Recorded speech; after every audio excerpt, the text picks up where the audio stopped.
Maybe one of you can double check it on YouTube that we are streaming and that there's some audio. That would be cool. Still says waiting on mine. It's always a few seconds behind, Yeah. so it's still live. We're live. Yep. Okay, great. So again, hello to you all. It's a big round tonight, and also Robert will join us soon. So that's really cool. Also that you can made it on Easter Sunday for our live session. It's around full moon again, and so there's time for some talk about astrophotography. And tonight we have also again a special guest. For you, it's today. Tudor from Canada.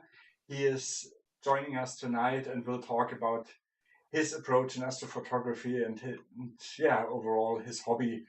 And without further ado, I would say I give the stage to you, Tudor. Feel free to show us something or tell us something. Hi, thank you for the introduction. Nice to be part of this awesome group of astrophotographers here. Thanks for the invite again. I'm just gonna chat a little bit about my astrophotography journey. It's just, it's been wild. Well, in a boring sense. All right. I'm gonna share my screen now.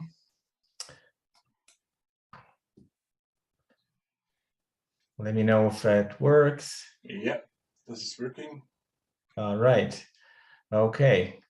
Well, I started in 2015, and I sort of started the wrong way, so to speak. But initially, my dad got me into astronomy. I was reading about astronomy for a bit, and somehow he found out, and he got me like a cheap sort of little telescope refractor to start looking at stuff. And I tried a little bit of visual astronomy, and it was just twice was enough. It just thought it was ridiculously difficult, and not what you think, right? Like you need perfect conditions to see anything good. And anyways, it didn't last long. And then from it, I kind of started looking into photography mixed with astronomy. So I found out about astrophotography like that. Well, in 2015, after a bit of time looking, I got my first astro gear, which in retrospect, it was a terrible combination. It was amazing at the time, and it was on sale. But anyways, I don't know your guys' experience with AVX at all, but it wasn't a great mount for me at all. And I think a Newtonian on top of it was just like way too much.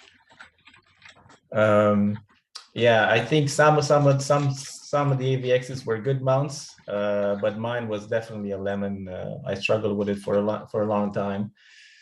Anyways, back to this. I was really excited for it, and it looks good. It looks cool. It's all black. Yeah, and so I used to set up in next to my house on the end of the driveway, because we're like we have a corner lot and not a backyard. And well, from the backyard, I didn't really have access to a north sky, so I couldn't really polar align. And so this is basically my spot up to this day now, where I kind of set up. So I used to, set up my stuff out there, and it took me a few hours. usually had to dig through snow, like you see here, make myself a little snow observatory there to get set up. And anyways, it was a start. It was a start. Let me see, first images here. So this was actually, I think, my first exposure. So I paired it with the DSLR. I think it was a Canon 1200. You guys know what it is? So is it too too bad? Anyways, it was really cool. It was like one of those, you know, enlightening experiences where you kind of, okay, so there's some amazing stuff out there. Yeah, it was humble beginning. Like I didn't have any fancy stuff. It was like really like raw stuff. This is an improvement. This is a M33, obviously, maybe. But yeah, it was very basic. So I didn't do any guiding, and just played with whatever exposures and stacking I could do. Back in the day, there wasn't a lot of stuff around to ask questions. It was mostly like forums, and I don't know. It didn't feel like it was a very welcome environment. You know, it was kind of like old school, old guys with money shooting stuff, but not sharing a lot of their experience, right? And you just kind of had to learn by yourself. Yeah, of course I shot the moon. That's a decent shot. Cool. Yeah. This was my first moonshot. It was in December. So I got the gear, I think, around in October. It was like around my birthday in October, and I mostly got a sort of shot in winter, my first stuff. So it was pretty hard too, because it was setting up in pretty much, you know, Canadian cold -20 nights, and having to stay outside for a couple of hours, then packing it back in, or, you know, but yeah. And this is just, I think it's just one exposure of Orion, like 42 seconds or something like that. Yeah. Anyways, that was my start. Yeah, I had a lot of issues with that mount. It wasn't tracking very well, and used to freeze randomly. This is Andromeda a year later, so this is 2016, same gear.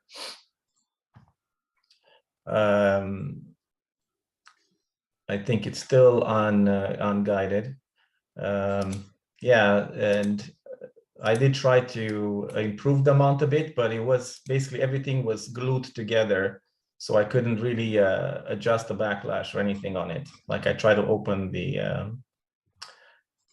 open the mount up and try to like tune it a little bit. There was some guides online, and I couldn't really get anything open. I broke a few hex keys trying to like unscrew the gears. This is the AVX Tudor, right? Yeah. Almost like it's made to be replaced. Yes. Yeah. I know some people that had a good experience with it, and they're still using it to the day. But I feel like it's like quality control on it wasn't very good, and yeah, mine was definitely not a great example. But also I think it was the combination of the newt and the AVX. The newt, you know, it's a very hard scope to balance. It was heavy. It was like a steel 6-inch Newtonian. This is one of I think is one of my best shots that period. It was also either auto-collimation or the spacing was off or something. I didn't even have a coma corrector. Oh, I see. Well, then you got it. Yeah, it was just very basic stuff. Yeah, I was on I don't know, it's not. I was sort of very slowly building up into the hobby, and because it was hard for me to do. I work in healthcare, and, you know, shift work and call and other stuff. So I couldn't really put a lot of nights and stuff into it. So it was kind of a slow, so I was just happy to get some time under the night sky and shoot some stuff, right? But yeah, the biggest step was in I think in 2016. Well, no, 2017, when I switched to mono CMOS camera. Let me see. I'll open this stuff up here.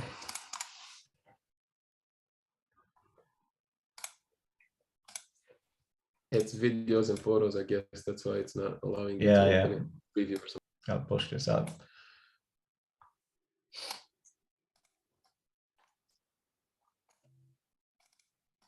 There.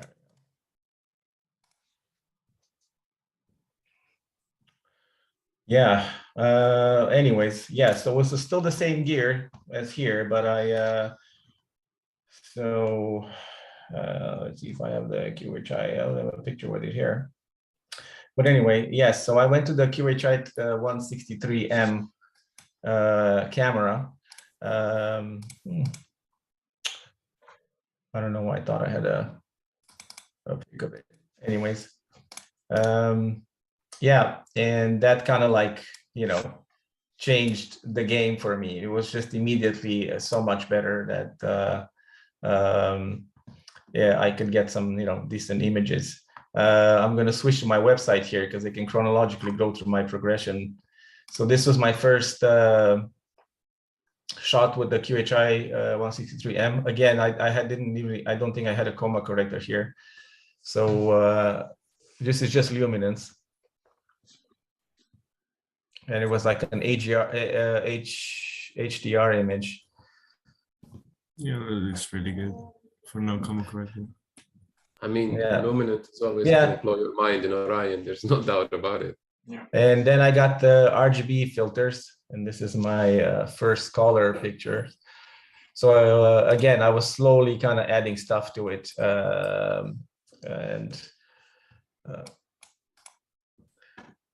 yeah, yeah, and that was my sort of my minute experience. It was challenging because again, newts I think are difficult scopes to guide, to balance.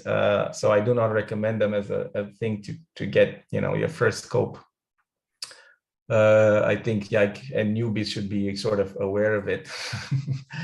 And I'm still surprised that Celestron still sort of sells this like a package, or they still sell the AVX with an SCT on top of it. It's definitely undermounted. Yeah, but for visual Tudor, who's going to notice? I mean, if this is not an imaging setup, which is not. Well, they used to sell it as an imaging, sort of like an imaging setup. Yeah. For the moon, yeah, maybe. Yeah, yeah. Yes. Okay. So,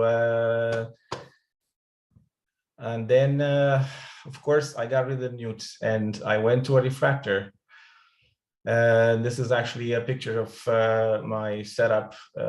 So I still had the AVX, but this is with the William Optics GT 71.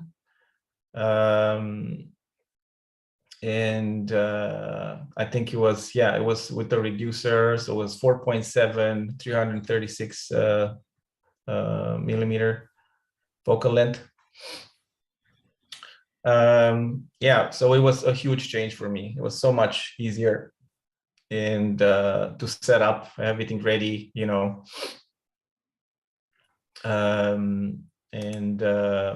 You know, this is, I think, one of my first images with it, just H alpha, and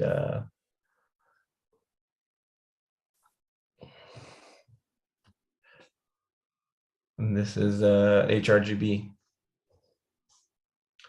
Anyway, so from here on end, you kind of like can go through images over time. So these were all pretty much taken with the AVX and GT. HRGB. I didn't have narrowband filters yet, so I only had the H alpha and RGB. So I shot a lot of HA RGB images.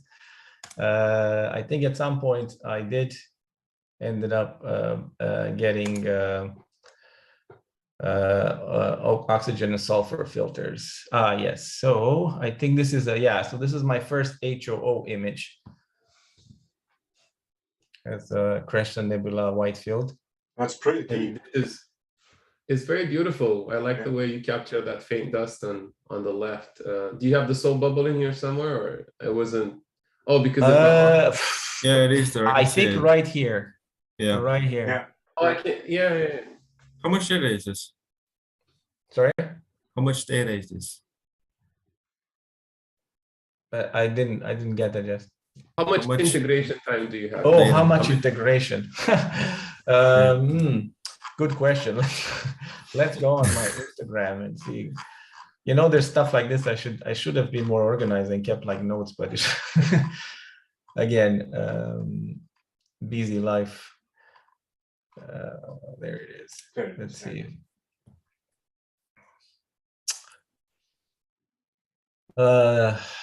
No, I didn't really put it down here. Oh yeah, this was my first run at it. And you know, I was really excited of like HO stuff, so I didn't really care about the purpleness of it. So it's 11 hours total. Okay. I think, yeah. Nice. Maybe 5.5 or 5.6. Yeah. 5.6 HL. Yeah. So again, so the filters I used here was optolongs. Where you know, I learned that they weren't really great filter, especially the O3 filter. The old O3 filter was just not. I think it wasn't really. It was creating really bad halos around bright stars, but also I don't think the band pass or the treatment of it was very good. So the my O3 signal seems to be very, very weak, unless it was a really bright target.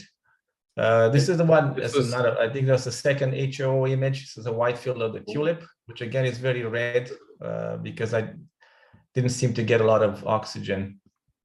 And then you were using, what were you using here, Tudor? Bader, or were you using ZW? What kind of filters? This is Optolong.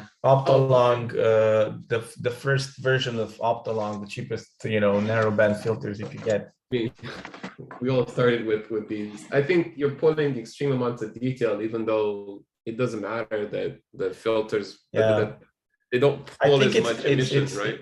Yeah, it's mostly in part of the scope, right? It was a fast 4.7 refractor is actually very good. It's a great start, you know, great scope. I should have started with this, right? Yeah. This is better, right? It's a bright target. Yeah. So this is HOO of the veil. I actually did a mosaic of this too. Let's see if I can find it here. Yeah, so this is my first mosaic. Nice. Yeah. So I'm shooting from Bortle 7 plus the. Well, I'm in a small, you know, in a town close to an airport. Like my neighborhood isn't very bright; it's just houses. But because I set up on a driveway, right? It's still like not very like I have 2 street lights close by. Mind you, there are actually like nice ones that are like coned down, so not terrible, but you can definitely see gradients, right? From because it was the 7-meter O3 filter, I think it was letting in quite a bit of light pollution. And yeah, so this is still HOO.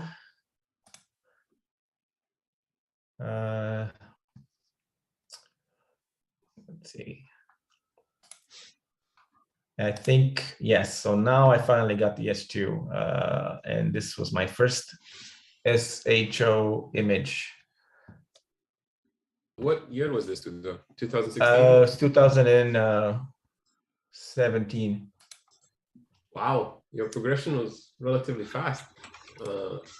Once you got the good scope, the easy to use refractor. Oh, actually, no, it was 2008, 2018. Yeah. Still, So, yeah. this is amazing. Yeah, so this was my first image. So it's 21 hours, 21.2 hours each. So yeah. What were you processing this in at the time? Sorry to interrupt. What software? Okay, yeah. So I didn't learn much Photoshop. So so the first images initially with the DSLR, I did process through Photoshop, and I got some help from my wife because she used to be a photographer and designer, so she helped me out a little bit. But I very early made the jump into PixInsight, and I think that kind of pushed my processing, trying to get rid of light pollution and other stuff. But at the same time, I feel bad for not learning more Photoshop, because I know a lot of the really good guys out there, use a combination of the two, where I'm very weak when it comes to Photoshop. And I think you're giving yourself a hard time. Photoshop, PixInsight, they're all tools. If you can do it in Paint, it doesn't matter. I studied Photoshop a long time, and I can tell you that any designer won't be able to help you too much, because everything we do in Photoshop is completely unrelated to this. No stretching. That's true. Yeah. So the tool is just whatever you do with it. And I think you create some stunning images, Tudor. So don't worry about Photoshop. I'll teach you if you want, but I don't think you need it. Yeah. Yes. Okay, so back to the gear here. So I think after the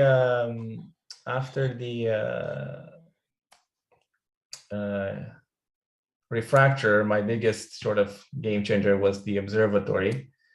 So again, because I work in healthcare and have a busy sort of life, it's very hard for me to get set up and have time for it. And the clear nights are very rare. So I convinced my wife that this is what I needed, which is, it was a challenge.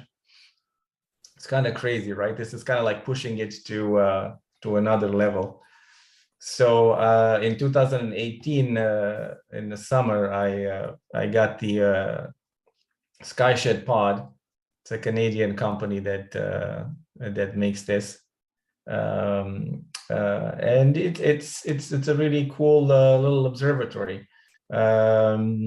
So you're building the deck for it. Well, I actually still had the AVX back then. Yeah, my wife helping me here building the deck. You can tell I was very excited, right? Yeah, and yeah, so this is all complete. So this was my setup with the observatory, with the refractor. Yeah, this was in late summer 2018. So this is the same location I used to always set up here. So obviously that's where the big tree is. That's west for me. So you can see how busy it is over there, and I don't, there's quite a few obstacles in the way. This is my south. So south is just sort of about my house. So this is my house here. So my view here is very limited. So I can't really shoot any low summer targets. And Orion also, I struggle shooting it because it's very low. It's sort of hitting my roof here, and especially with the wide scope. And of course, this is the mount. So I got rid of the AVX finally. And I switched to an EQ6R Pro, which was a huge change. It's a great little mount. I think, for for a refractor and more.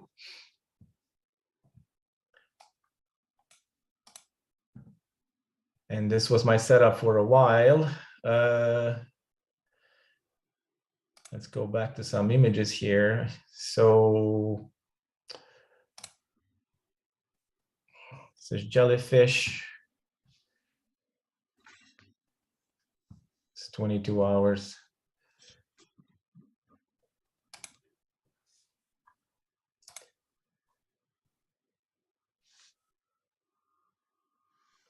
Flaming Star Nebula. And yeah, so this is, I did a lot of like wide field for a while. I think one of the images I'm most proud of, I think I like this one. So the Cocoon Nebula in wide field with the H alpha background.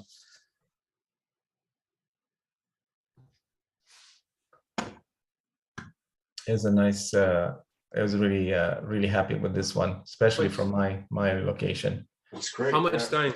To ask what Yasa always asks. How much time you got in this one? Yasa, I know you're gonna ask it, but let me know. Oh, let's see.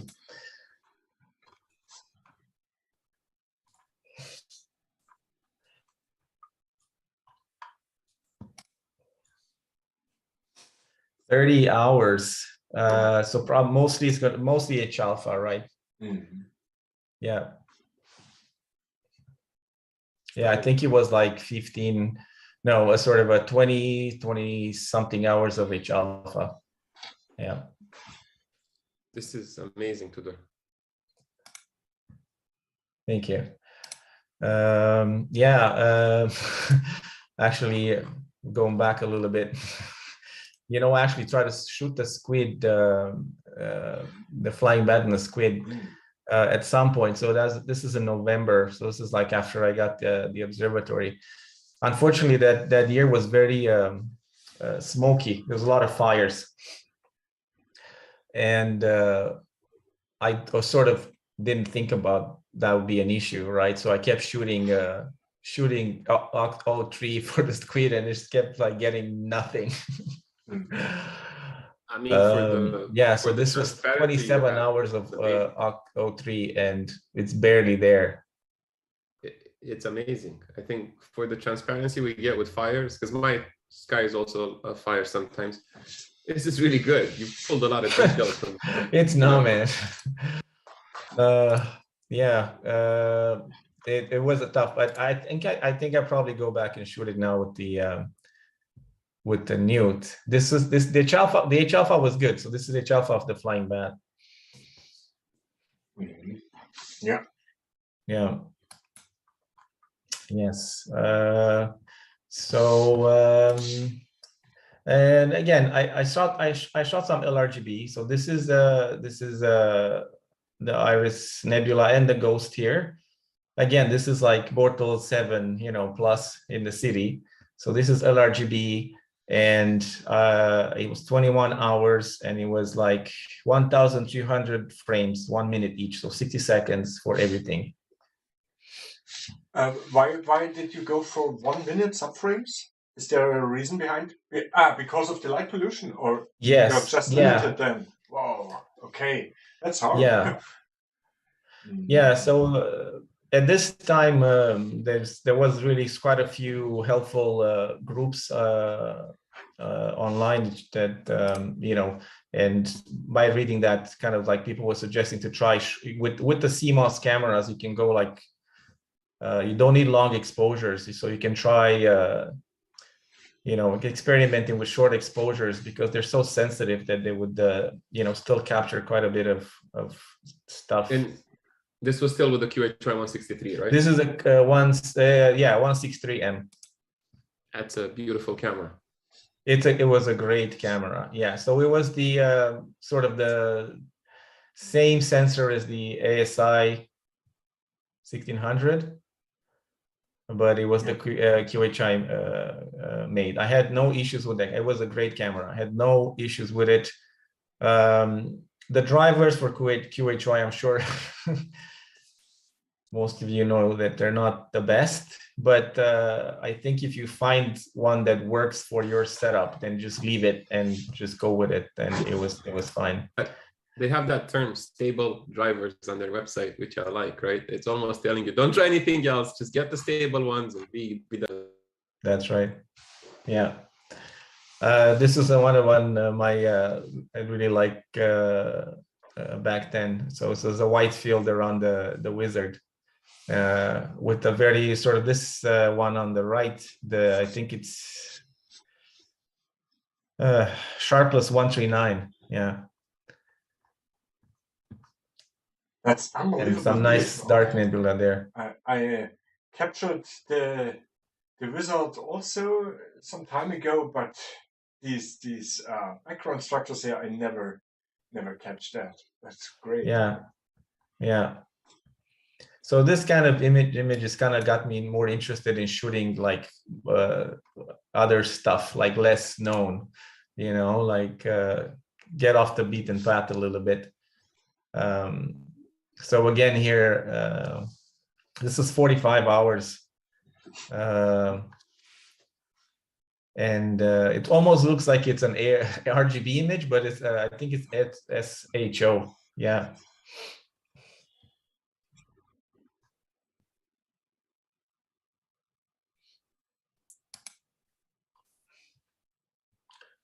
Yeah. So this was it for a while. So my next step was I think this is one of my last images with the refractor. So one of the challenges of this observatory is that it's very hard to shoot at zenith because you have the roof here, right? So actually Cygnus, I realized the Cygnus is it's a hard target to shoot because it rises like right above. Now I found an actual trick to help me a little bit. So I actually push the observatory north or south, depending on what target I want to shoot. So it gets me more sky on top. But is your observatory motorized, Tudor? Do you have motors? No, it's not. You cannot motorize. It's very heavy. I think it's super difficult to motorize the dome. So you have to go like you either decide to shoot north or south or move it during the night. But again, I wanted to sleep. So my biggest thing was I wanted to be able to sleep at night, and you know my gear to get data, and so I kind of decide on a part of the sky to shoot, and I stick with it. And you got all sky cam there as well, right? You got a little all sky camera. Yes, yeah. Just to keep an eye on the gear and stuff from time to time. Yeah. In the beginning, of course, I used to be more paranoid about like, oh, what's going to happen, and you know, if something breaks. But at this point, I'm like, the mount moves slowly, so if it hits the tripod, it's going to be fine. Just going to stay there. The worst thing is you'll rip the cable off the QHY cameras. I've heard that's a very common thing. They even have a cable you can buy and screw it through the camera so that you never rip it off. I ripped 2 cables, so I should know. Yeah. This is but you can see a little bit of my cableage. So I'm sort of very like not necessarily cheap, but I'm just kind of like I didn't want to spend too much on like looks. I'm just happy to get things working and find a simple solution to get stuff organized. And you know, if it works, it works. So I'm that philosophy, right? So I'm never about the looks of matching camera with scope and you know, other stuff like that. I've always been like function over everything. So if I got stuff working, I'm not touching it for a while, right? One quick question though. I do love the look of the really high grade serial killer kind of tape you have in there. I mean, look at it. No Canadian winter is going to touch that. That's exactly the reason. Yeah, so it's plumber's tape. It's plumber's tape on or some, I think something like that. So I wanted to protect the USB hub from you know, freezing and humidity. So I wrapped it up in tape. Yeah. Yeah. Same with the filter wheel here. I got a little hat for it, so it didn't freeze the motor. Yeah. Yeah. That's so funny. Did you ever have anything break because of the mild Canadian winters, or? No, you know, I actually no. I mean, I think the stuff that broke and I had to replace it was the focuser on this guide scope. It fell apart, like the plastic just like because of the cold, it just came apart. So, but other than that, everything worked great. Like even at I think I shot at -30 or -35. My gear was outside. So that's not the camera temperature, that's the outside temperature, -35 Celsius, correct? Yes, yeah. Yeah, so the cooler of the camera was like 0, was like minus 5. Can you even go outside then? How long can you be outside at -35 Celsius? Oh, there's clothes for it. You just dress well, man. You adapt to it. Yeah, no, you get it. You get used to it after a while, and I think after -20, if you get used to -20, after that it kind of feels the same.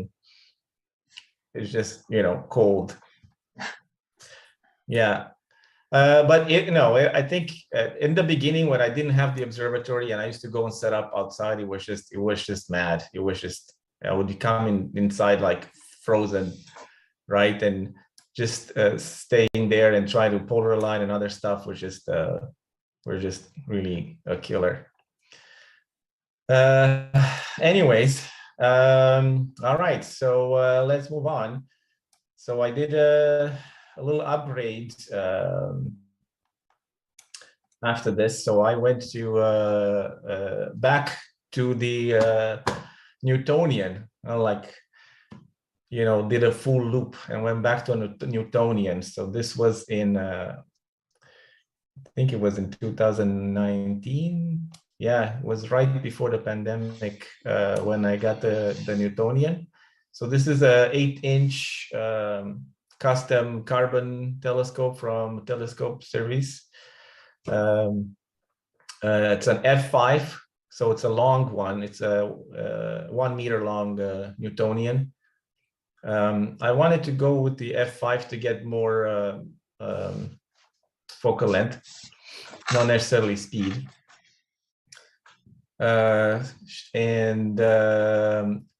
Initially, I paired it up with the QHI 268C, which I got as a tester from QHI. This is actually the scientific version of it.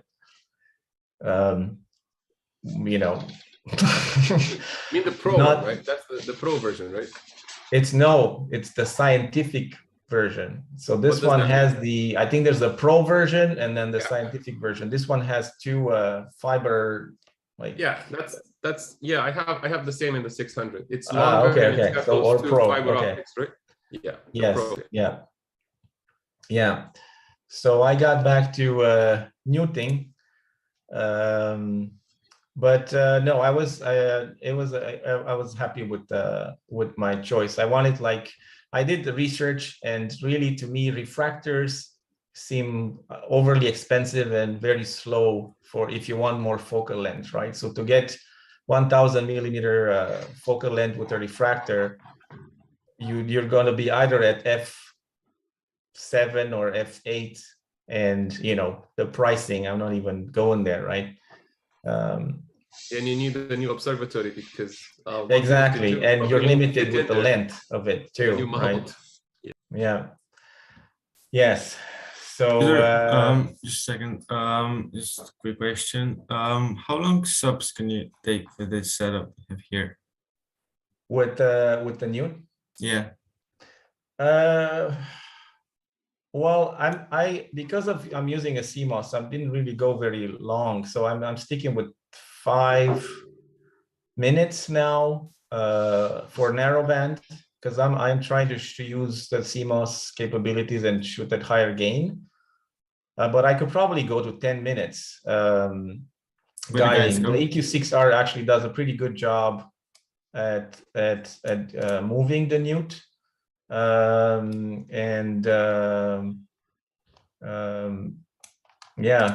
did a little backlash tuning on it. So I did adjust a little bit the motors, and after that, I also did a little upgrade of the counterweight bar. Mm-hmm. So I got from again from Teleskop-Service, I got a new counter bar set with a thicker one, and that treads in very well, because I found this one was a little bit wobbly. Yeah, I find it too. Tudor, you're imaging at 1000 millimeters f5 at one by one, right? So what's your image scale? Like almost less than 1 arcsecond, right? Per pixel. Yeah.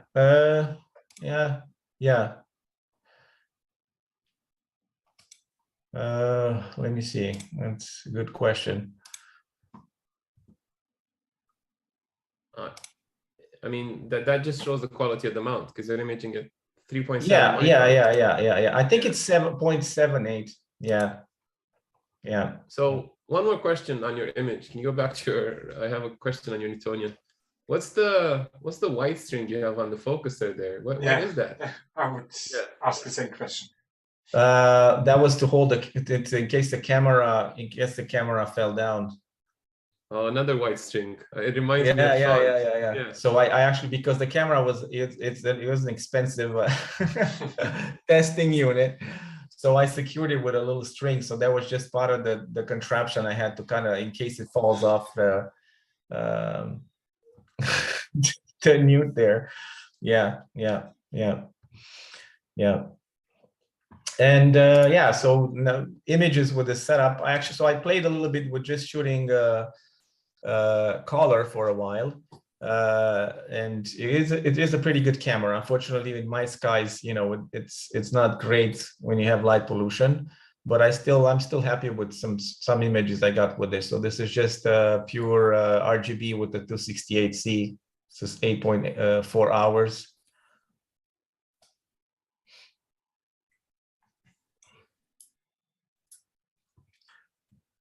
And what I did, I actually played a bit with mixing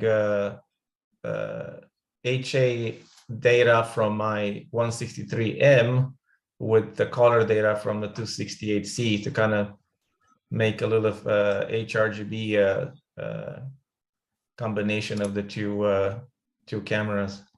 Do you use any light pollution filters? Maybe I missed this today, because you're in No, I've never used any light pollution filters. And again, it's because I was cheap. No, I read about them, and I found a few threads that say that it's actually not helpful. That you either lose signal that you might want to keep, you lose in color, it affects star color. So it just wasn't enough reason for me to use, and I don't know. I have never felt the need for it.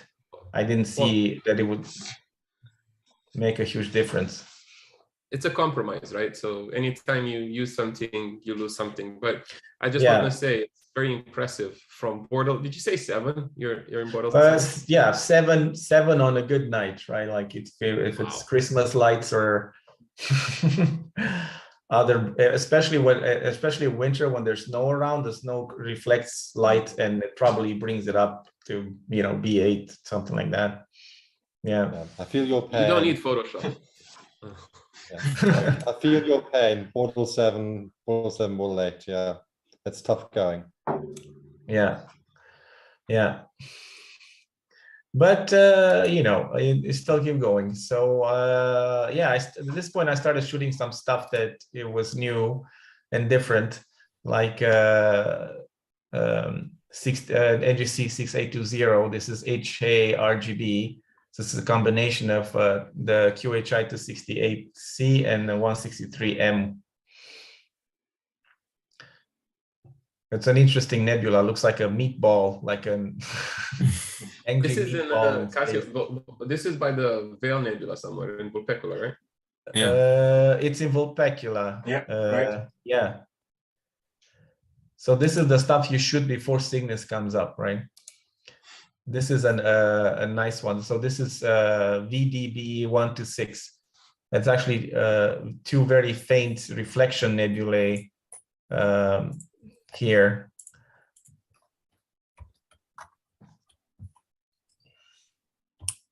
I think this actually got a little, I got the topic nomination on Astrobin for it. The system is working. I kept picking on Salvador, but you got it. The system is working. Yeah. Because it's, I think it was interesting because not a lot of, not a lot of pictures of this, and it just amazed me how many stars. So this is really like shooting towards the Milky Way arm, right? And it's absolutely mind-blowing to me that there's barely any background in this image. It's just stars and stars and stars. It's just nuts. Tudor, I had a question for you. Yeah. So going from the Celestron light bucket, it could be used as a bucket. It might be pretty good at it. What does the ONTC, how does it compare? Have you ever touched the collimation on it? Tell us a little bit about that difference between an entry-level visual scope and a professional build. How does that compare? Well, I think one can get very good images, and I know of people that get really good images with cheap Newtonians, because they're very, the simplicity of them is actually like the secret of like newts, right? Because there's nothing that blocks light or filters light. You don't have any lenses that would affect light in any way. It's basically just reflecting the pure light. So if you have a decent mirror or decent combination of mirrors and skills, you can get good images out of a Newtonian too. But again, I think it takes. I've never taken really the time to collimate it well, to properly use a comma corrector. So it was just too much for me. I think it was the wrong way to start, right? Like, but coming back to a Newtonian after I read more and knew what to expect. So the ONTC. So the first thing is it's carbon. So there's no flexure, right? So that's not going to affect your image at all.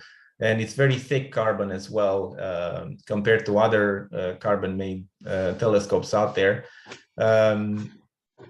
And the mirror cell is extremely well. I think it holds the mirror very good, at least in my case. So that basically you can get you nice collimation, and then it holds collimation very well. Not that I move my scope, right? Because it sits in an observatory, but it can be there for months, and I don't touch collimation at all on it. I think the problem, Tudor, is that carbon is a great material for temperature adaptation, but the money for expensive scopes is in mechanics. So you have crazy temperatures, -30 in the winter, and I suspect 30 in the summer. Any telescope would uncollimate itself because those metal parts move. So I'm thinking that the Newtonian, the TS optics one, probably won't shift as much as the Celestron, which will be like a blind path after a winter. Oh yeah. That for sure makes a difference. Yeah. And then next, I think it's also the focuser, right? I think a Newtonian needs a really good focuser. Now, again, I didn't want to go all out on my Newtonian, so I went with the sort of like the cheaper focuser. It was just a V power. I think it was like a rebranded Bader focuser, but it turned out to be really good. Like I was extremely happy with it. It's very, very solid. I have no image shift in it. It doesn't sag. It doesn't lose its focus. Now I've been using autofocusing for a long time, even when I was with the refractor. So I have the Deep Sky Dad custom focuser solution on this. but the focuser on itself will be it's really good, and I think it's a really important part of a Newtonian, because a saggy focuser is just terrible, and even that happens a lot in the industry. I think one of the issues I had with the refractor was its focuser. It just seems that it's difficult to get a good solid focusers on this like sort of mid-range refractors, right? I think no brand new telescope, including, and I would say Officina Stellare, has good focusers. Takahashi, all of them. It's a shame, really. Focusers. I think that's just terrible that they're not really investing in the whole. You give you a good solid package, right? You always have to do an upgrade or something after. So I think that's why the ONTC is a good package. So if you pick an ONTC Newtonian and maybe you can go with the Moonlight focuser, I think you're pretty much set. So you get a solid setup. I mean, there's also Filippo. Let's not forget good old Filippo and his videos on YouTube. He's the best salesman, prima luce. If he doesn't sell stuff, he at least makes you laugh. Yeah. Yes. So I'm really happy with the ONTC so far. I think the only issue I had with it was this, which I actually wanted to mention it. So the felt lining in it just peels off, and I know a few other people with ONTC telescopes that had the same issue. So you can see it, like the corner of it falling down into the light path, which I just noticed while imaging, right? There's something wrong with the stars. So I think they need to invest in sort of better quality glue for that felt. So how did you fix this? How did you fix the felt? I super glued it. Yeah. Okay, that's real. I super glued it back. But yeah, because I feel like because I'm shooting in light pollution, I should keep it there, because it probably helps a little bit with contrast. Yeah. But I think maybe if you're shooting in darker skies, you can probably just rip it off, get rid of it, because it's just gonna come back. You might get weird reflections off the tube if it's shiny on the inside, so doesn't. Yeah. More light you collect, the better it gets. I found the ONTC is actually very dark, even in areas without the felt. So they use pretty good paint for the inside of it. Yeah. Yeah.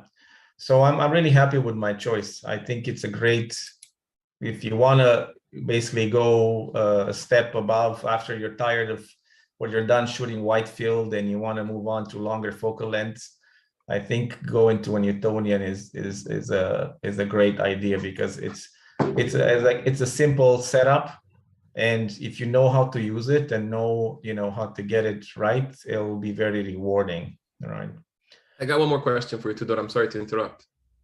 I feel like there's the saying in astrophotography: once you go focal length, you're never going to come back to wide. It's going to be almost impossible to look at the rosette as a 10% of your frame instead of looking at those Bach globules like they're your neighbors, right?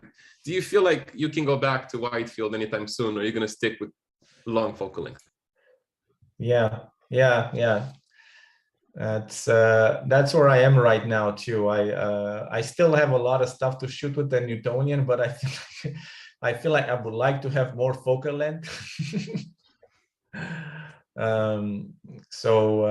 Yeah, in a way, I kind of regret not getting a 10-inch ONTC. They make a 16.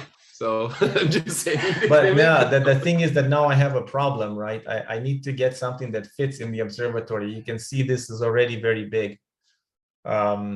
So if I park it sideways, it pretty much takes almost the whole space inside the observatory there. You could maybe get a 10-inch quattro. You could get a 10-inch quattro telescope. It's same focal length, but it's a bit wider, so and faster too. Yeah. I was thinking an RC, you know, because RCs are shorter. 10-inch RC would be good, yeah. Yeah, it's much RC. shorter. So that would be sort of my next step, but I don't know if it's worth it in my skies at the same time, right? Like it's a tough call now because It depends. RC. I would like an RC again because of the simplicity of it. I don't know, like SCTs. I feel are very prone to dew and other issues, and I don't know. And there's a lot of obstruction there. Depends on your size, Tudor. If you get anything up to a 12-inch, which a 10 and a 12 might require a new mount for you. The trusses are really good because they keep the collimation incredibly, but it really, you can shoot narrowband. You're fine. Up to 12 inches in your sky, which is like mine, you'll be fine. After 12 inches, you're just basically shooting defocused stars. So the 10-inch might be a really good investment. Plus, you can kind of play with it, and it's actually much shorter. It's less than a meter. It's about 70 centimeters. Yeah. So that's why I thought about an RC would be a next level scope because of that. They're shorter, right, and a longer focal length. And I really like to shoot like some planetary nebulae or something, like, you know, still go narrowband. And the sharpest telescopes you'll find in our budget. I have a C14 and it's sitting over there, and it's not a good scope. The RC beats it with its eyes closed. No offense, Celestron, but fix your shit. Yeah, there you go. Yeah. Anyways, going back to images. So I went back to mono. So I got a 268M camera, and a new set of filters. So I switched to Antlia.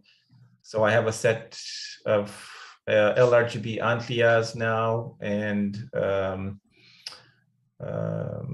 H alpha 3 nanometers, S2 3 nanometers, and I got the Bader 03 4 nanometers because I couldn't find the Antlia. So I went back to doing narrowband. So these are, now we're sort of getting close to present day. So I'm gonna go back. I'm gonna go into Pix inside here, and actually, yeah, I wanted to show you this picture. So this is of Comet Pan-STARRS. I shot in with the Newtonian and a 268C, going by the Coddington Nebula or galaxy, whatever you want to call it. And a friend of mine from Instagram, Ross, helped me with Photoshop here and got the comet in, because I didn't know how to blend them together. This is the problem with learning Pixie side only, right? You kind of get stuck on some things, and when it comes to blending things together, you kind of like, oh, I'm lost. Are you specifically talking about a mask, right? To blend stuff together, correct? Yes. Yeah. There's a way to do it in PixInsight, but it's annoying. I think Sean had some kind of tutorial on it, and he showed how to draw it up, but Photoshop's easier. But yeah. Tudor, when did you take this? Sorry? Like, when did you take this? So when does this? I think it was 2020 when Pan-STARRS was around. Let me go check here time-wise.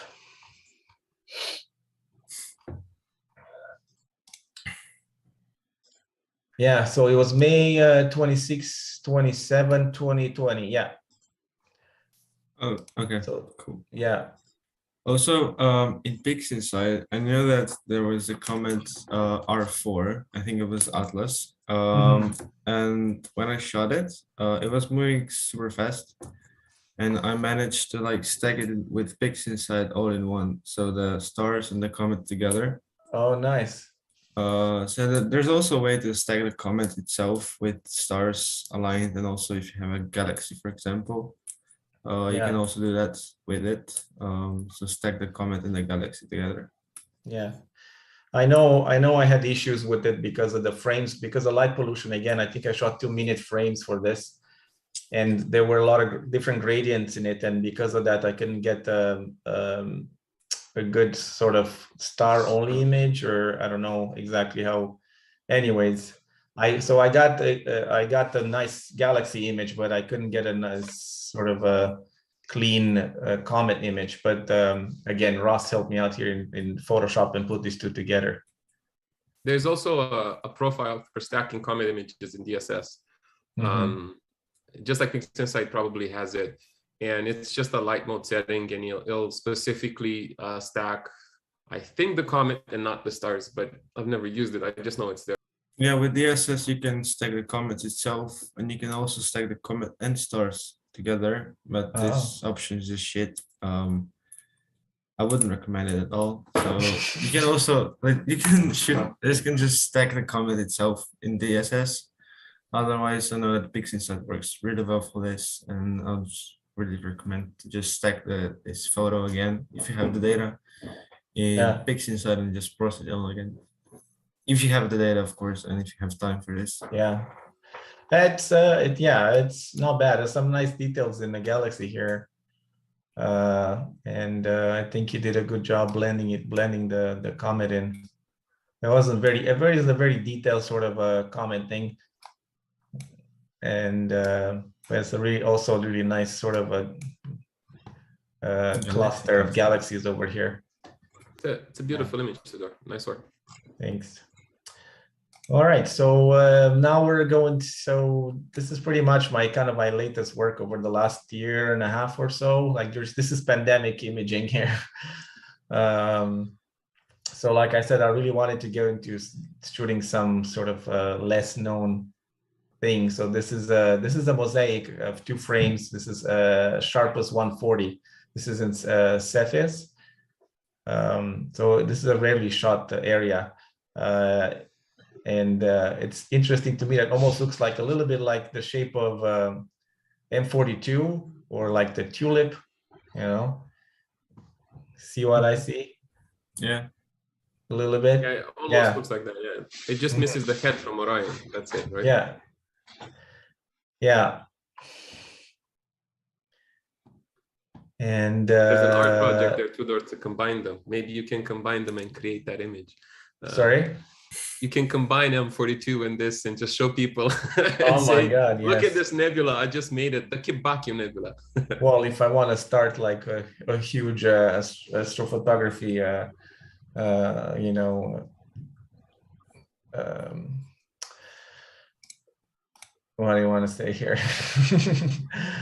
Yeah, you want to start some drama. It's easy to start a little war to this now with social media and everything, right? Yeah. This is another mosaic still in Cephas.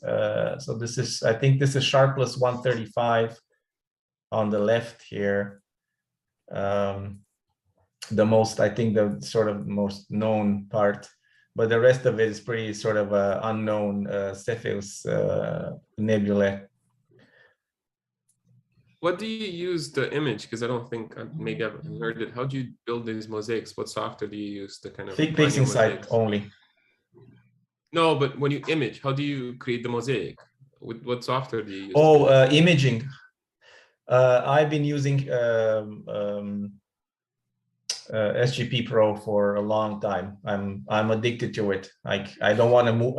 Again, like I said before, if I find something that works, I stick with it. I know there's other options out there, probably a little better in some ways, but I've been with SGP Pro for a long time, and I do everything through it. Yeah. Why use a screwdriver to put through a nail when you have your hammer, right? I mean, this is amazing work. Sorry to interrupt. Thank you. Yeah, no, I found it that it works for me. It works. It's stable. It goes through a night with different targets, and because I sleep I need my sleep, and I trust RGB to do its job and park the telescope, and nothing really bad happened for a while. Tudor, I may just quickly interrupt you. We have to hurry a bit, but okay, all right. I don't want to push you, but I just right. Yes. So this is the end, really. So this is basically some of my latest imaging. This is narrowband Lotte 18. I shot I think last year. Yeah. Just quickly, this is Melody 15. 15, sorry, 15. Yeah. Yes, I just played solved it on the fly. He does this. He just played. Yeah. That's what he does. Yeah, just like works. Yeah. This is just part of the Soul Nebula. I really like the details on this guy. So the 268M it's really nice camera and very clean, and I find the filters also pretty good. The Antlias and the O3 from Bader is much better than my old Optolongs for sure in picking up oxygen. So that's a nice detail here. Thank you. This one is the Boogeyman, so HRGB image, which I'm very happy with. And actually I got a little Astro being mentioned for it. Yeah, right here. And this was this year, yeah. So this was the Horse and Flame HRGB image. I'm really sort of happy with how it came out, because it feels like an easy target, but depends on how you want to process it. It can be really difficult, right? Especially if you put H alpha in it. I didn't want to make the flame red. I wanted to keep the flame sort of, yellowish. So here's some crazy masking over here, which, depends on how you see it, might work or not, but I'm happy with it. You also managed that huge stars, Alametak or Ranatak, really well, because it's a pretty massive star. You can see it. Yes, yeah. And this usually kills like refractors, right? Like refractors do a terrible job with stars like this, unless they're like Takahashi or something. But because cheaper glass can really like blow up the stars here. So this is again the beauty of the Newtonian. And this is my last image that I just finished a week or so ago. So it's galaxy season, right? So this took me a while to finish because it's been very cloudy lately. But this is, of course, it's part of the Virgo cluster. I think this is NGC 4216 here. I really like this frame because it's really like a lot of galaxies here, and I try to get a little detail in, like, the smaller ones around here too. You should try to plate solve it and annotate in PixInsight, because you get to see a lot of I did galaxies that you usually miss. I did, really like I have it plate solved here. Let me just find it. Also, you did an amazing job on the noise reduction. It's very tasteful. It's not. Thank you. It's difficult to process LRGB stuff in light pollution, right? So it's just this was shot with 60-second exposures for luminance and 90-second exposures for RGB, and I think total is about 26 hours. You need massive hard drives, aren't you? Yeah, you need quite a little bit of room, but I don't tend to keep my my frame. So after I'm happy with the processing, I kind of delete the subs. Okay. Yeah. So this is where I am right now. I'm hoping that I can get some good weather and Actually, this is my observatory live right now. I'm trying to pull the nude for tonight. Great. Yeah.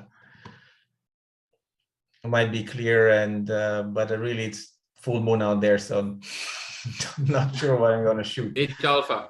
And the only thing you can do is H alpha to do Yeah, that. so I was actually planning to shoot this frame. It's sharp plus 88 in Vulpecula. It looks like a nice mix of dark nebula and very faint H alpha. So see if this is worth putting hours into it.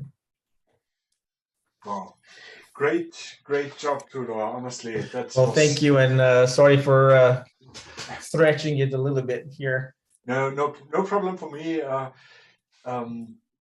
Was really cool to see the progress that you made. Also, the equipment you used, super cool story to hear that and to see that progression. I think that's also interesting for the viewers to see how this is. Yeah, this is, I think, a normal process. If you come over that point where you think, okay, astronomy, astrophotography is the hobby I'm going for. Then comes the next level, EQ6, whatever, new scope, refractor, and then the real results coming in. So super cool to see. Thank you. Oh, the only other thing I wanted to mention, it's on the website. I actually have an Astro Share part here where I actually share free data that I shot.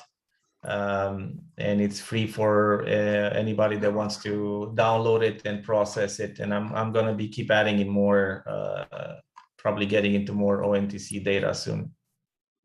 We will also add links to the website in the description under the video after the stream is recorded, so you can follow the links. I would love to see almost a video how you process LRGB in that light polluted sky. I just think the results you have look like a Bortle 4 to me. So yeah. Sure, if you ever get down to it, I'd love to see how you process it. I think you get extremely amazing results for the light pollution that you're in. Thanks. I hope I can reproduce it. Okay, so for now, we would go to the next point. That is that the rest of us will show some of the photos we took over the last time. If there are raising any questions in that time, we will come to that question. So feel free to drop them just in the chat. We will try to answer them. And the first of our speakers would be Peter. Peter, are you? He left. Yeah, sure. Oh, he's here. I thought he left. I'm here. Oh, okay. Okay, he was just gone from the screen. Feel free to share your screen. I think, wait a minute. Oh, there's a... No, you got it. You can share it. Oh. No.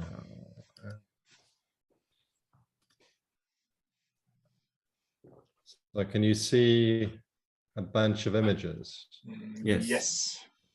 Perfect. Okay.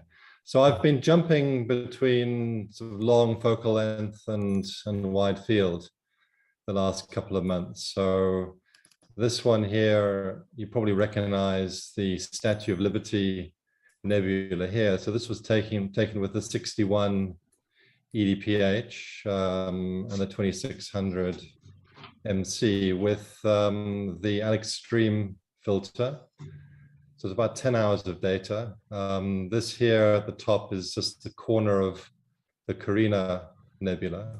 And I really like this sort of, this little chunk of sky. And I tried to sort of capture it in a way which I hadn't seen anywhere else on the internet, on Astrobin or on Instagram. So I wanted to get, the Statue of Liberty in. I wanted to get a bit of Carina in, and then the sort of intervening nebulosity and dark nebulae. Peter, you should definitely do a mosaic on this. Yeah, I don't have the Carina in the middle, and then just all the stuff around it. This will be super cool. It's an amazing area of the sky. I'm very jealous. It's yeah, I completely agree with you, but I just don't have the patience. Right? Maybe one day I'll get to it. But Peter just rolled the roof off and gave us remote access. We have a lot of patience. It's just any of us just send the team viewer login. That's all. Yeah, sure. Yeah.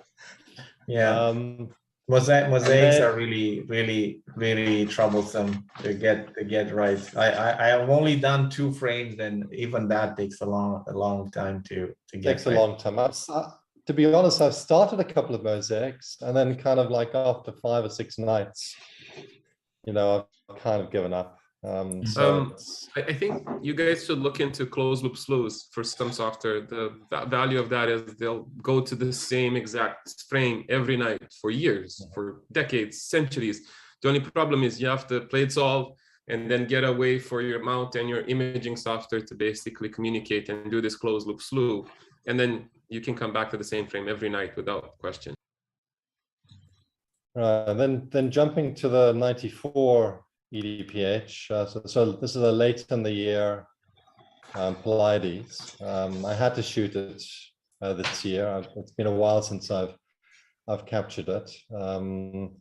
It's really low down in my sort of part of the world, and it kind of skirts over, between trees and people's houses. I managed to sort of cobble together about 10 hours worth of data. And I'm pretty happy given it's Portal 7. So got quite a lot of detail in there. Yeah.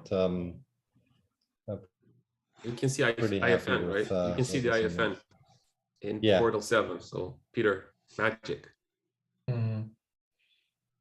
So I'll I need to go to some dark skies. In fact, there's a really interesting project which is kind of starting to come together. There's an observatory, a public observatory up in the Cederberg. It's been running for quite a number of years, and they are now in the process of upgrading it and building little lots where people can build roll-off roof observatories. And this is a Portal 1 site. So I've got my eye on one of these lots. So I think maybe over the next 4 or 5 years, I'll try and set something up in the Cederberg. Then sticking with the 94 millimeter. So this is Omega Centauri. I think it's the biggest globular cluster in the skies. So I kind of did a little movie, sort of zooming in to the core of globular cluster. Just to see, how well the stars resolved at the.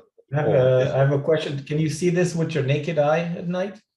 You can. Well, yeah, not from here, not Portal 7, but you can see it. In dark sky, you can see it. It's pretty bright. Peter, did you do HDR on this in Pixel? I did, yeah. That's pretty good. 6 layers. 6. Okay. Hey, Peter, I did have a question for you, and it's something I heard over forums and in the dark places of our hobby. Some people use H-alpha as the luminance layer for clusters to beat light pollution. Have you ever thought about doing that? I've used H-alpha as luminance for nebulae. I haven't used it for clusters. That's a good idea. Yeah, that's actually because you get very tight stars. Oh yeah, that'll really sort of that's a good idea. I'll definitely try that. That's I have a little tip, or maybe not a tip, but I have friends who do variable stars imaging or measurements rather, and they had a GIF of M13, I believe, and since they were imaging it many times over the years, they had a GIF where you can see how the different star just dims a little, for example, and it's really cool. Yeah. That's interesting. I want to shoot Hubble variable nebula. Hubble's variable nebula. There, if you capture that over many years, you can see the variability quite easily. Jumping to the Edge HD 800.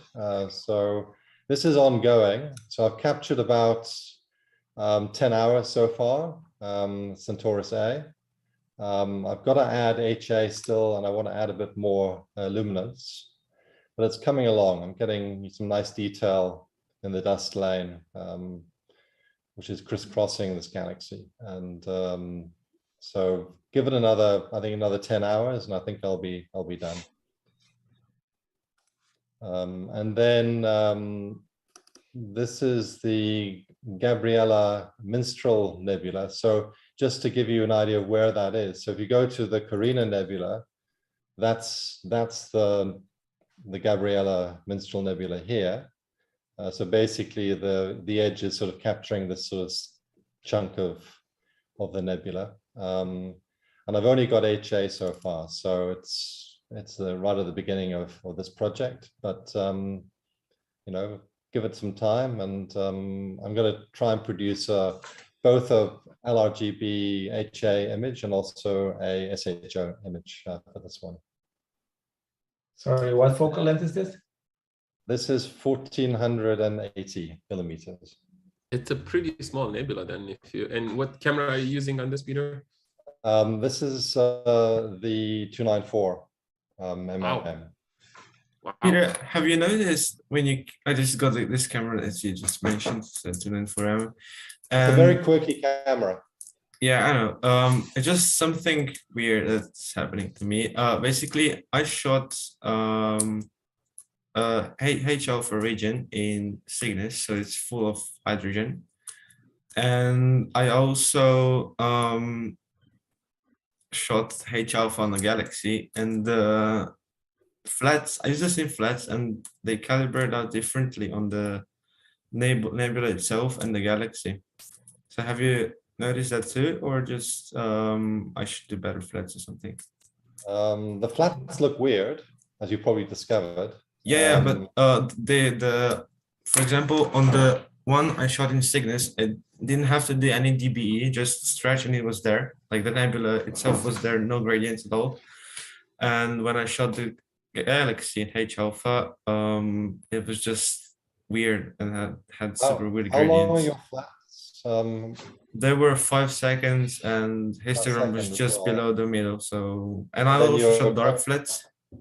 Yeah, so I think it was good. That's exactly what I do as well, and they seem to calibrate out fine. Yeah, it calibrated perfectly for the nebula, but just not to the galaxy. I shot the same flats, same dark, same everything, same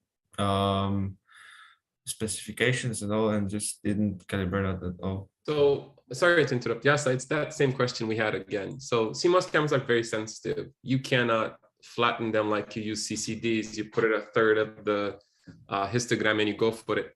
The problem is the more signal you have. So let's say you look at Gabriel Mistral Nebula, it's almost fitting the frame.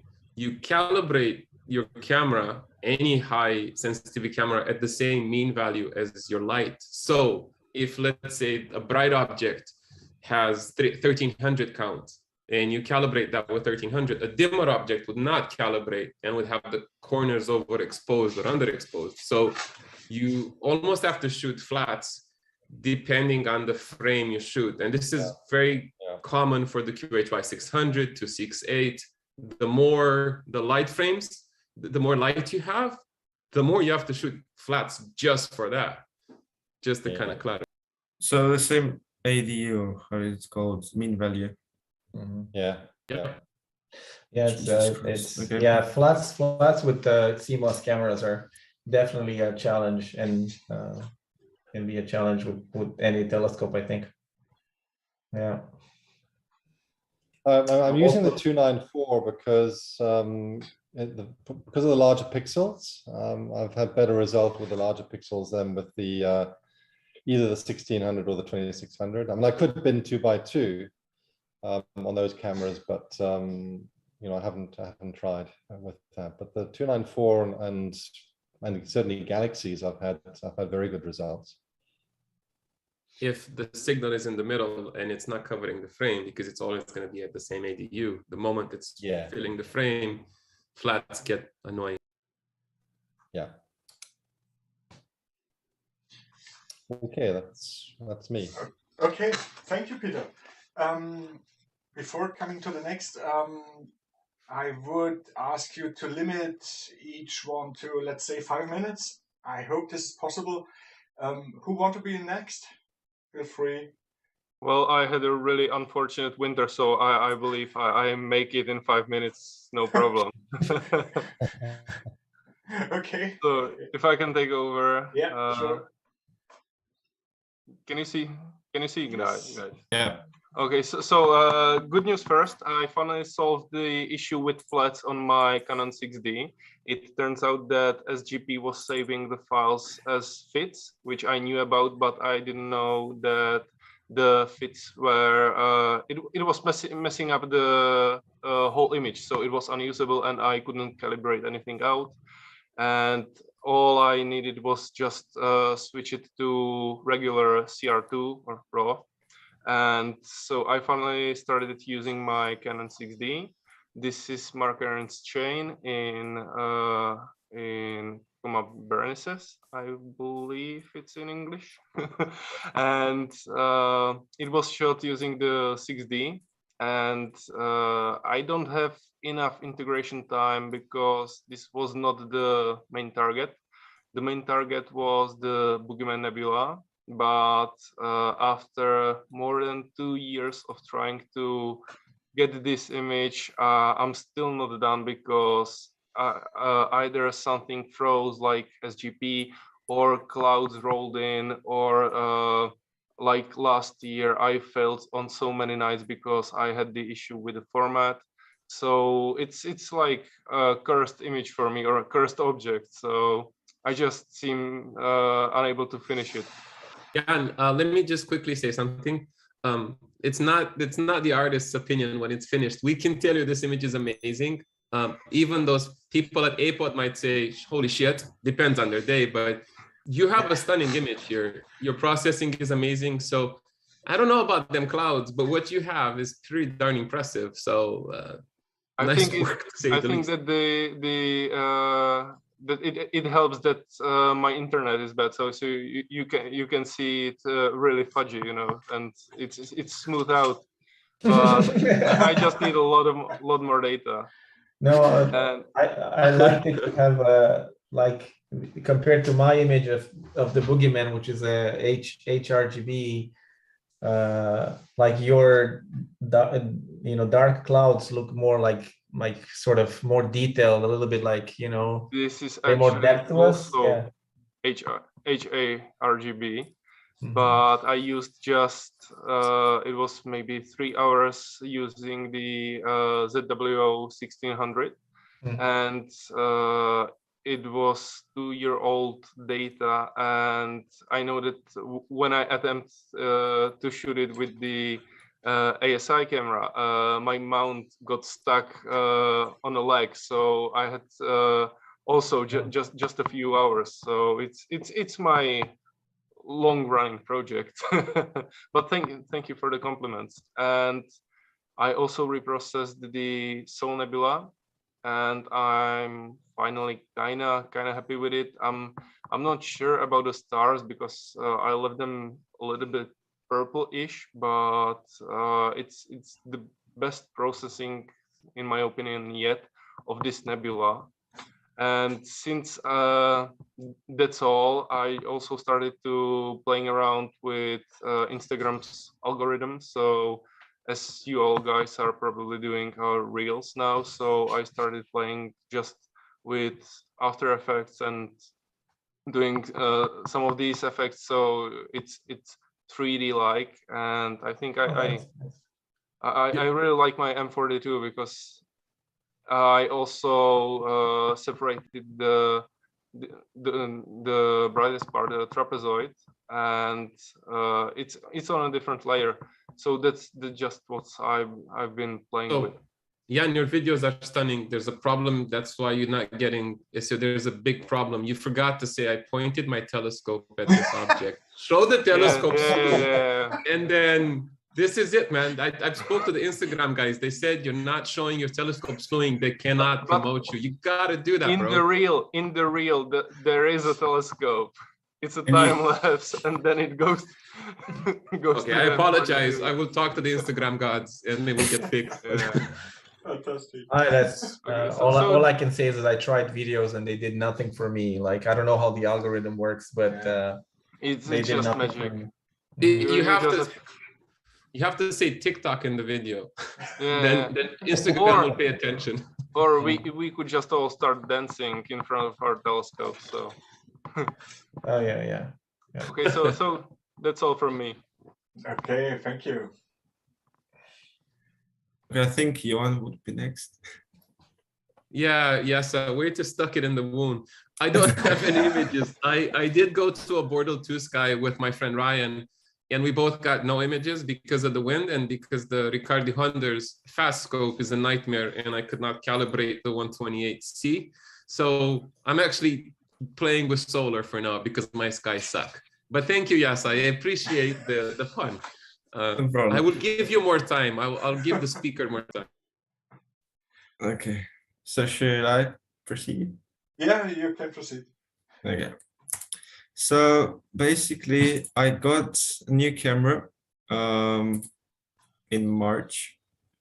I got actually one in January and sold it pretty much in 2 months, and got a new one in March. And with the new one, I had a 2-week clear sky streak, so it was amazing. So I've had a chance to get six images. I think 2 were with the 160 mm and 4 of them were with 294 mm. So the first one, I think I've shared this before or not. Just remember me quickly. Did I share this or not? You did not. Okay. I have not seen this before. Okay, so this is the Hamburger Galaxy with a 10-inch unit. I've had some issues with calibration this one because I moved the camera by accident, but I think it came out pretty good. Had to crop a lot, and you can see a bit of a tail here. Just a second. You can see the gradients, and here's the tail. This is around 7 hours of luminance, I think. So yeah, this is this. And the second one was M13. This was one of the best images I've taken of the globular cluster ever. I absolutely love the star colors and just the detail in the stars here. You can see the separate stars in the absolute middle. And I did 1 minute subs on this, so I'm also surprised I didn't overexpose the middle because it's super bright. And also this little fella here, it's the galaxy. I managed to get some detail, but I think 1.5 hours of luminance with a fairly large moon was not enough to get the good signal to noise ratio for it. But to look from far away, as everyone on Instagram does, I think it looks good. Yeah, it's a nice image. It looks great. Honestly. Beautiful image. Okay. Thank you. So this is the one I was talking about with Peter. So this is basically just, let me just quickly open the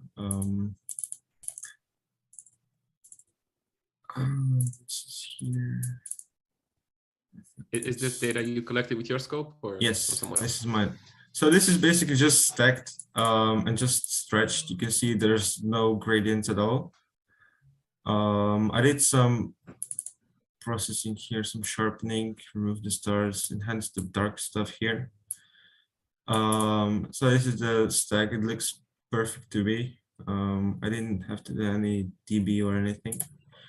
So this is just 2 hours of H alpha in the twilight, so early in the morning at 4 AM before sun rose up. So I think the detail is already insane. This is with a new camera, and when I saw this, I was in love. It's super good camera. And also the pixel scale with my scope, I think it's perfect. I think it's 1.3 or something. I'm not sure. Somewhere. Did you deconvolute if it's that? No, I did not. This was just playing around with it. I'm still waiting to shoot RGB. I think I'll do it tonight and then just do an H alpha RGB photo of it. Of course, if everything cooperates as it should. Okay, so now I'm gonna share my 3 recent images made with this camera. This is the Owl Nebula. I think this is around 3 hours of exposure and luminance, and then just half an hour of RGB. And I'm impressed by this telescope and the camera together, because you can all see all these small galaxies in just 1 hour of data. There's plenty of them all over the field. Like Tudor showed it, there's just a lot of stuff here. And yeah, I was thinking about shooting all 3 on this, because if I stretch this again, as you can see the head around, this is pretty good. And I also had some calibration issues, as you can see some gradients here. This is why I'm not stretching my data to death anymore. So this is the Owl Nebula, and then this is my 2nd longest exposure time ever. This is a pinwheel galaxy. Just do this. Okay. So I think this is 9 hours of luminance, 6 hours of H alpha, and 3 hours of RGB together. So this is 19 hours of exposure time. And this was one of the best images I've ever taken, in my opinion. I really like the colors I got, and also the detail in the nebula itself. This is a bit low in resolution because I imported it from my phone. Let me just open it, the finished one, real quick. Looks really nice already, because a lot of people process it in a way that it looks really flat. So I really like that there's like almost a depth effect. Yeah, it's really nice. Great job. Just this one. Thank you. So this is the phone edit. My PC and phone look different, as you can see here. Just a second. What's this? So this is phone. It's from the PC, a bit better resolution, and you can also see how much detail it actually is in the photo itself. Nice. How dark are your skies? 6, 4 to 6, I think. Yeah, 5 to 6. I don't know how you guys have Bortle 6 and 7. I have 6.8, and I can't. Some nights I can't even see stars. Maybe it's the humidity or something, but this. Yeah, it was pretty much the same when I shot this, because this is the time where the Sahara dust was in the air in Europe. Thorsten can relate to that. Yeah. So I was impressed that I even got some data on it, and it looks sharp. Unfortunately, this was I shot this as the first target when I got the camera, where the Sahara dust wasn't that awful yet. And now the next image I'm going to show is my record-breaking exposure time. And this was actually shot when the huge wave of Sahara dust came in, so I could probably get more detail here in these galaxies, and this one here, and also much more detail out of the spiral arms here. To see the faint outer, arms stuff around the galaxy. That's cool. So this is my record-breaking image. It is 29 hours of exposure, 20 hours of luminance, 6 hours of H alpha, just to spice things up a bit. You can see here there's some H alpha blobs, just here some too. And of course RGB, 3 hours, so this is 29 total. And again, I had some issues with calibration. You can see the weird stuff going on here. I still have to sort this out. But if, for example, if you look at the image like this, you can also see how much spiral arms there are actually, and then this galaxy here also has some. There's a tidal stream. Yeah, Thorsten, I recommend you to shoot this galaxy here, because it's super cool. And if you manage to get the detail out, it's amazing. The one thing I hate about this galaxy is that either this is a star or a core, but it's so bright that it actually makes star spikes here. Just I can see here. But yeah, it actually makes star spikes here. So it was quite weird for me because I didn't know what to do. I wanted to get as much as possible out of the core, but Also, unfortunately, Yasha, have you tried to get rid of the pattern there using Canon bending reduction script? It's Canon bending reduction script is actually for the ones that are just straight. And well, yeah, but if you rotate the image 90 degrees, then you can get the other ones also. yeah, but I know what you mean. And I've had this issue before, but this is something different because the Canon bending script is like straight lines, and they're pretty much Very thin. Very thin and also Yeah. very strong. These ones were pretty wide and not so strong.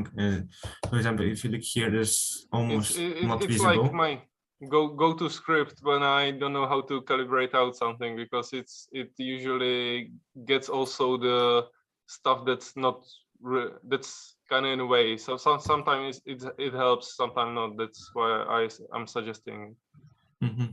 I can try it, but maybe on raw data. I'll see. And also one thing about this Galaxy is that I wanted to shoot more RGB because this one looks quite gray to me, and also you can see the amount of color noise there is in the background. But the weather since then was just awful, and I wasn't able to get any RGB anymore. So yeah, this is my last image, I think. Oh, this is all in March? This is wait. Yeah, this is all in March. Wait. That's crazy. Yeah, we were really lucky. I think I shot one image since New Year. Oh my God. Yeah, this is all in March, yeah. And I also shot this thing here. This is the antenna Galaxy. But this was actually with the biggest moon possible, a very long horizon, and this is where I just stopped shooting it because I had super weird gradients here again. Just wait, let me just run DB real quick. You can ask the question if you had one person. What's the height of this object at your location? That is, I think it's around 35 degrees. Really? Okay. Yeah, it's super low. Yeah, 35 is not super low.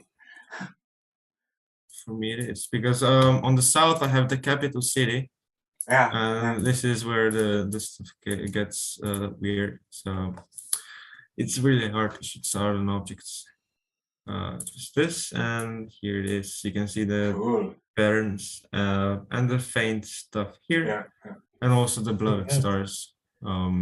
They're just compared to, for example, let's say this. The stars are just awful on the antenna. Yeah, what's with the banding? Is it your power supply, or what's going on there? To be honest, I'm not sure. Could be USB cable or power. Yeah. Yeah. You think so? If I change the USB, there should be banding. What? Mostly the power. So look at the power supply. It's the first one, but USB is also a culprit. How much is recommended for the cameras? 5 amperes or 3? 5 amperes, 12 volts, right? I have 12 volts and 3 amperes, and yeah, this just happened. It just started to occur because on the 160 I didn't have this, and either on the 294 MC I had last year, it also wasn't present. So I'm not sure what to do. I'll for sure try the USB bandwidth and a different power supply, and that'll probably fix it. Okay. Yeah, and if it's not the power supply, then check the cables. You have like a power distribution thing, like a hub. No, I have the in the PC. Like my cables just hang off the scope into the PC. No, but for power, does your power route to something or just go straight to the camera? Straight to the camera. Okay, yeah, so that could be. Well, I have the adapter from the electricity port, which is outside. I have the adapter, and then from the adapter to the. So the question we have is your camera connected directly to your computer? Yes. Okay, because usually there's a in-between hub that needs to be powered on some cameras. Mhm. Well, I'll try the different USB cables and Different power source. power source. Yeah. Mhm. So I think this is it for me. Yeah. that's Okay, it. thank you very much. Nice images. So we hope for the next months to also be clear again. That would be super cool. Okay, so there were also some viewers' images coming in, and I want to share them also with you. So can you see my Explorer? Yep. So Yep. let's start just from top to bottom. The first one is from Andrea Divanich from Germany. She sent us 2 photos. She is doing astrophotography for 1.5 years now, by the way. And she threw out this one here, Wow. which is pretty insane.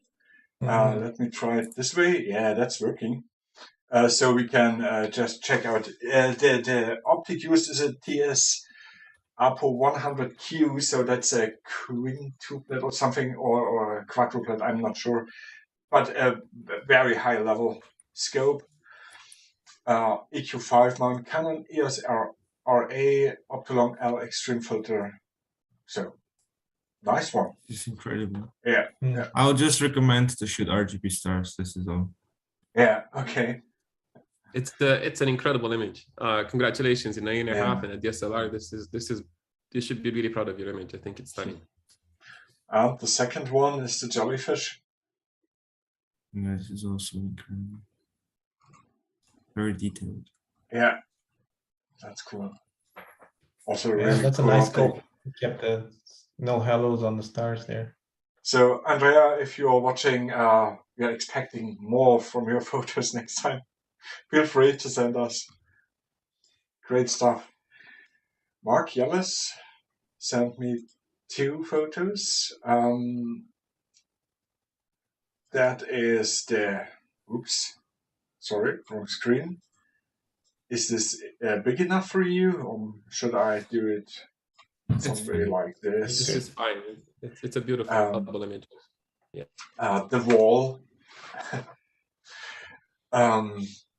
This is ASI 2600.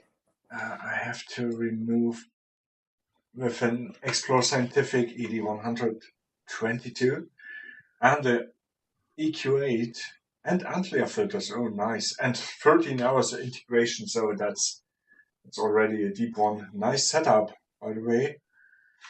And the second one, the Bubble Nebula, 12 hours of integration. Same, no, not the same setup. Here's 152 CF mentioned. Wow, even bigger. Oh. But also, He's got a big boy refractor. Nice. yes, Nice work. yes. Yeah. Cool thing, yeah. Okay. So far, I'm just rushing a bit through these photos. I hope that's okay for you all out there, but we're still pretty short in time. Oh, and here I just copied some things together up, but yeah, we will sort it out. This is the Heart Nebula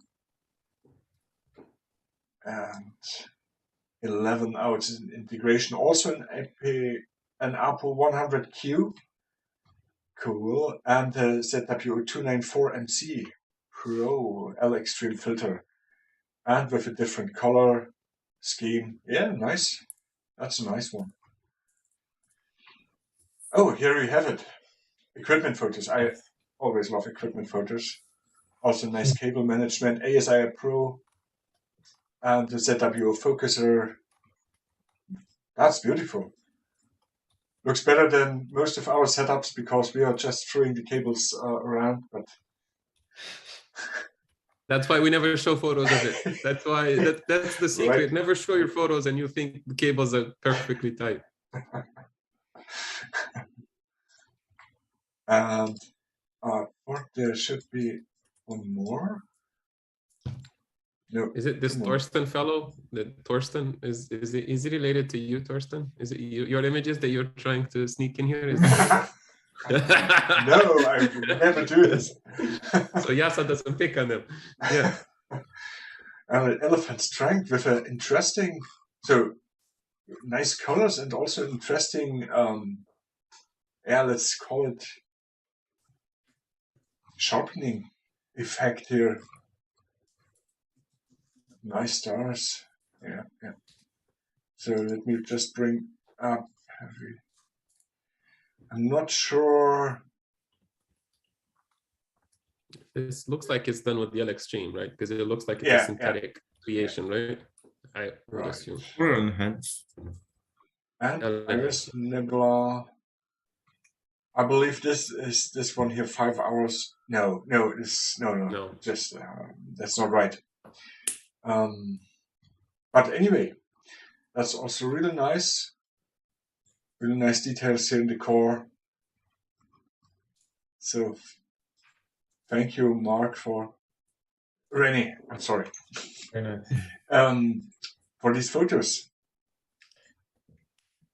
Last one. So I sneaked my image here, but in the folder. So as Yasha mentioned, there were very good 2 weeks or 3 weeks in March, and I had the opportunity to test out Antlia narrowband filters, 4.5 nanometer narrowband filters, and I put them onto my 76 EDPH refractor and did a shot of the Christmas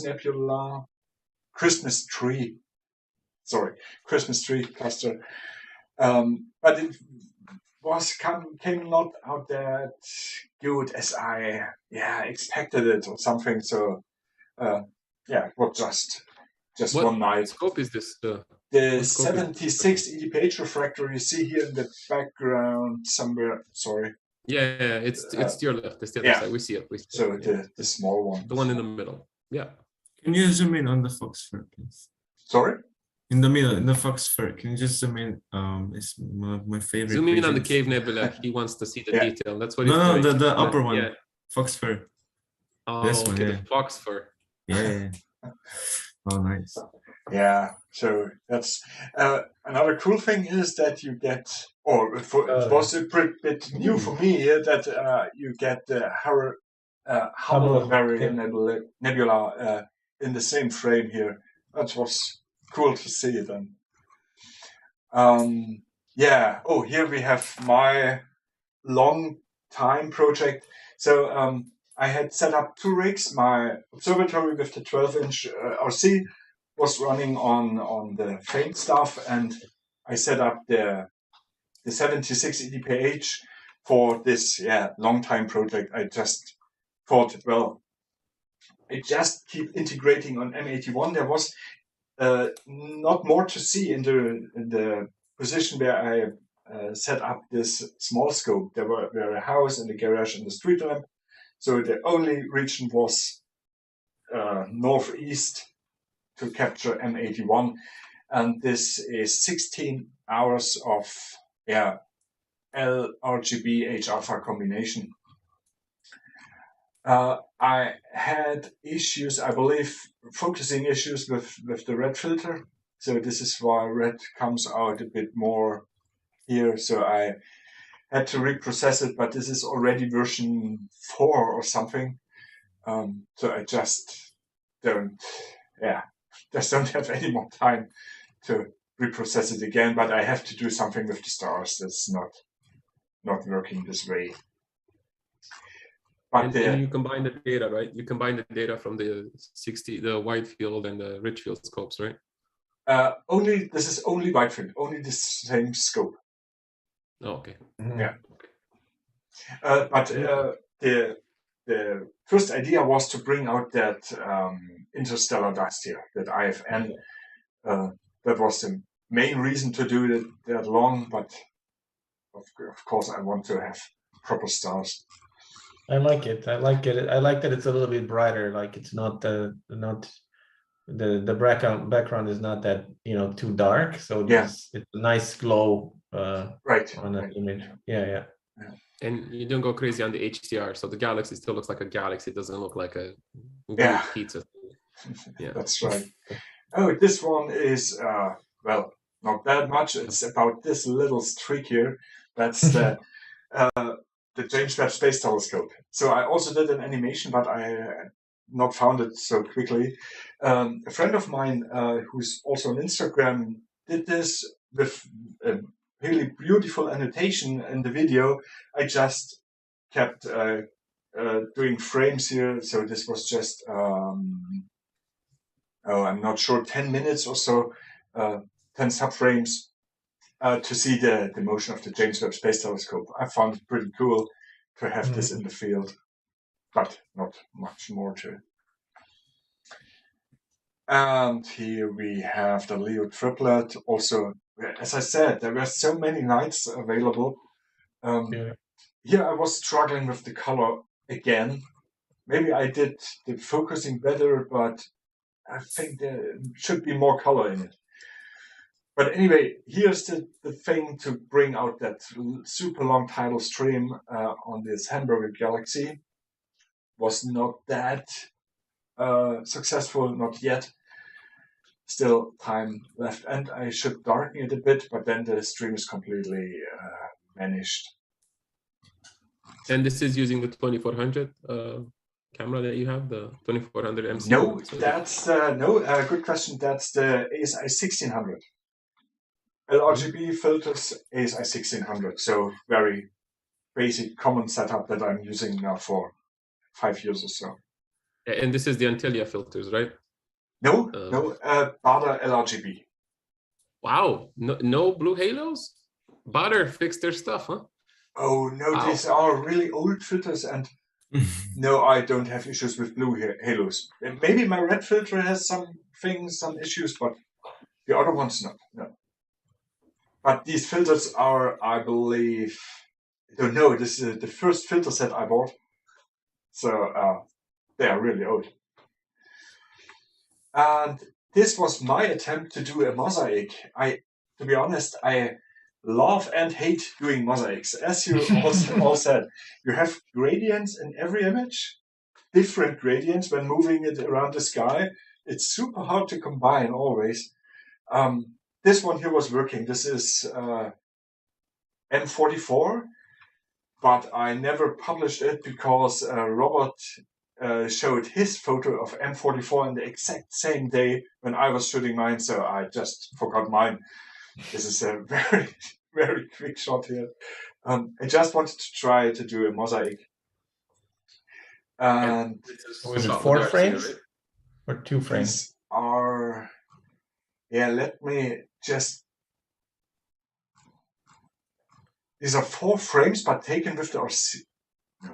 No, that's so it's a 2x2, right? No, this is also with the small scope, but 4 frames, yes. Mm-hmm. Yeah, a 2x2 format, right? 2x2. 2x2. Yeah, right. Exactly. Okay, here we have M98. This was 45 by 5 minutes, so also something around 3 to 4 hours. Yeah. Very nice. Nice galaxy. This is with the RC telescope, 12-inch increased or fastened to 2-meter focal length f6 point something, 6.3 or something. Nice. 12-inch RC. 12-inch, yes. And what camera? I'm using now the ASI 2400. So not the very common 2600, but the 2400 because of the bigger pixels.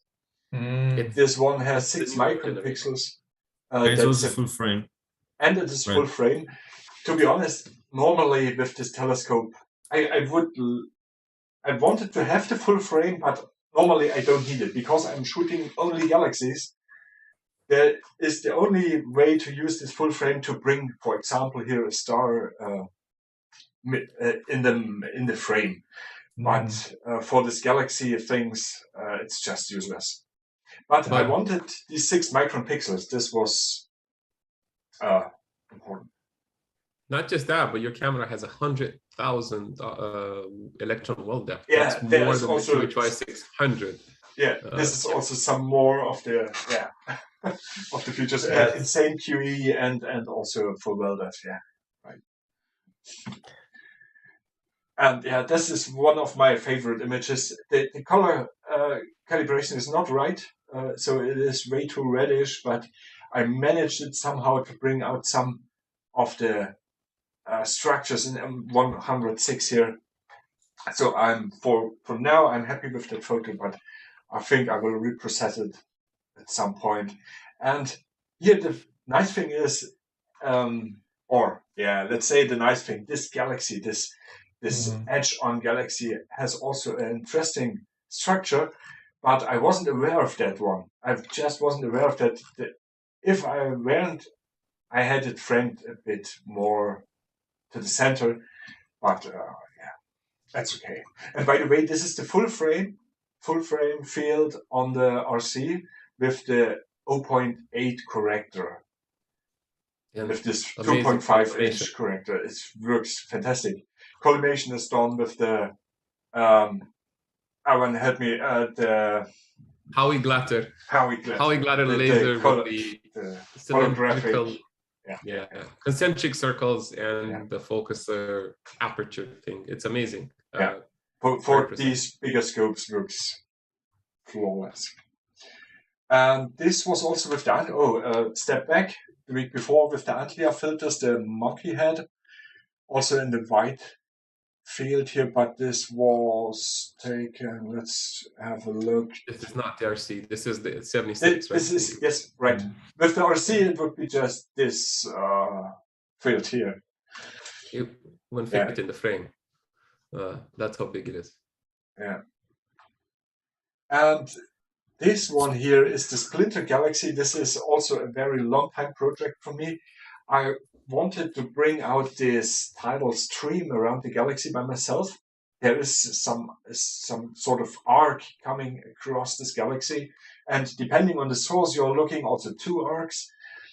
But that takes either a fast scope, a super dark sky, or everything has to come together, because that's not the point here in Europe, Germany. You just have to integrate hours and hours. So this is only 5 hours of integration. To bring out that stream, I need at least 20 hours. Yeah, let's see if I can stick to this one. And another one from the Antlia, filters, the Rosette Nebula. This was only 10 subframes with 10 minutes each, so a rather short integration, but it comes out pretty well, I think. So nice details, no halos or something. Are these the Antilia, the new ones, the pros, the 3 nanometer ones?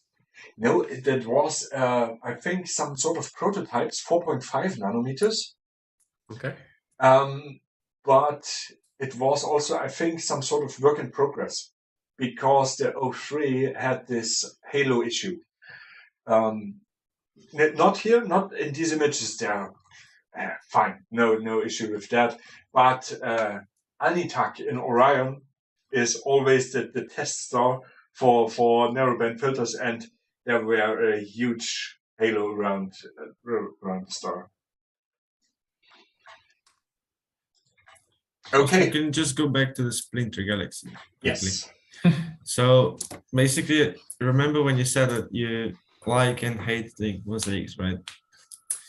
Well, right next to the frame, I'm not sure in which direction, but there's a super cool galaxy pair. One is like a sombrero galaxy, a bit tilted, like sombrero galaxy, and has a beautiful halo around it.